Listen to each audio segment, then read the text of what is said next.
Question చూడండి, మొదటి 25 సహజ సంఖ్యల సరాసరి ఎంత అని అడిగిండు. దీన్ని మనము ఈజీగా ఎలా సాల్వ్ చేయాలో ఇప్పుడు చెప్తా చూడండి. ఫస్ట్ ఈ ఫార్ములా గుర్తుపెట్టుకోండి, n+1/2. n అంటే 25, 25 ప్లస్ 1/2, 26/2, 2 1 2, 2 3 6. 25 మొదటి 25 సహజ సంఖ్యల సరాసరి ఎంత అంటే 13.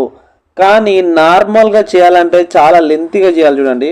1+2+ ఇలా సో ఆన్ 25 రాసి బై 25 చేస్తే మనకు ఆన్సర్ వస్తుంది. కానీ ఇది చాలా టైం తీసుకుంటుంది. ఈ ఫార్ములా ఒకటి గుర్తుపెట్టుకోండి, n+1/2. అయితే మీకు ఇలాంటి క్వశ్చన్ ఇస్తా, దీనికి ఆన్సర్ కామెంట్ చేయండి. మొదటి 75 సహజ సంఖ్యల సరాసరి ఎంత? దీనికి ఆన్సర్ అయితే కామెంట్ చేయండి. ఇలాంటి మంచి వీడియోస్ కోసం మన ఛానల్ ఫాలో అవ్వండి. Thank you.